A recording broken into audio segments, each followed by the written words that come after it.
बिहार विधानसभा चुनाव के केंद्र में इस बार महिलाएं नजर आ रही हैं।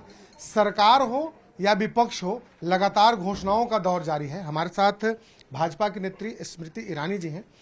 स्मृति जी, तेजस्वी यादव का प्रेस कॉन्फ्रेंस आपने देखा होगा। सुबह सुबह ही बड़ी घोषणा कर दी और कहा मकर संक्रांति के दिन महिलाओं को के खाते में सीधे पैसा ट्रांसफर किया। शायद बिहार के राजनीतिक इतिहास में और इस चुनाव के इतिहास में पहली बार हुआ होगा कि तेजस्वी जी सुबह सुबह उठ के आपसे मुखातिब हुए।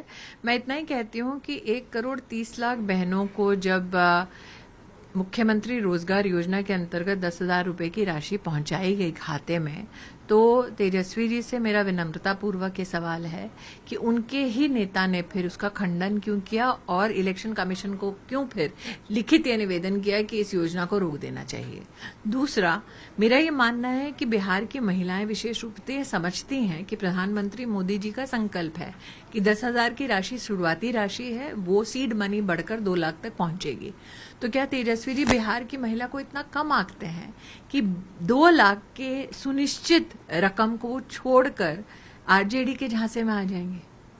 लेकिन इस बात की भी चर्चा हुई कि वो 10,000 रुपए खाते से वापस ले लिए जाएंगे।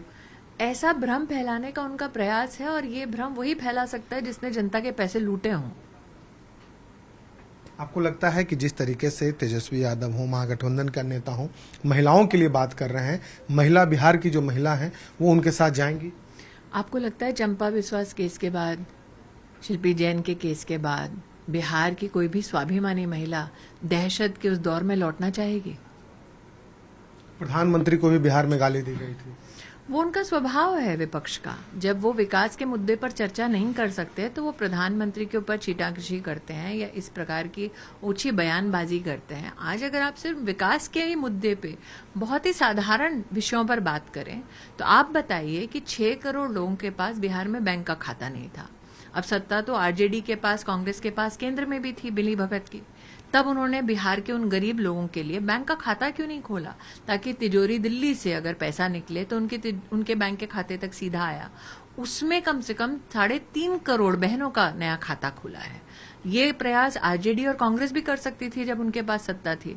76 लाख बिहार के किसान हैं जिनको आज किसान सम्मान निधि के अंतर्गत प्रधानमंत्री जी सालाना 6,000 रुपए पहुंचाते हैं, जो चुनाव बाद 9,000 रुपए एनडीए की सरकार कर देगी।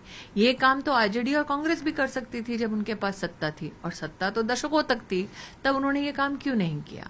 आज हम जब कहते हैं कि हर गरीब के पास मुफ्त का राशन भेजते हैं प्रधानमंत्री मोदी, तो ये काम तो बिहार में आरजेडी और कांग्रेस भी कर सकती थी। उनके पास सत्ता थी, तब उन्होंने ना गरीब को मुफ्त का राशन दिया, ना गरीब महिला के लिए शौचालय बनवाया, और आज वो एक नया सपना दिखा रहे हैं जो सब जानते हैं बिहार में, क्या देश में जानते हैं कि ये सपना उनका सपना ही है, क्योंकि 14 नवंबर को घोषणा जब होगी तो उसमें आपको एनडीए की सरकार बनते दिखेगी। राहुल गांधी मछली पकड़ते नजर आते हैं, प्रियंका गांधी भी महिलाओं को बिहार में एकजुट कर रही है। मैं इतना ही कहूंगी कि देखिए, एक ऐसा खेमा है जो बिहार के विकास को लेकर धीर गंभीर है, दूसरा खेमा है जो अपने आप में ही इतना बिखरा हुआ है कि कौन नेता कहाँ क्या बोल रहा है, कौन मुख्यमंत्री का कैंडिडेट हो रहा है किस विवशता में, यही उनके बीच में कहीं ना कहीं एक फिशर है, कहीं ना कहीं भाग है।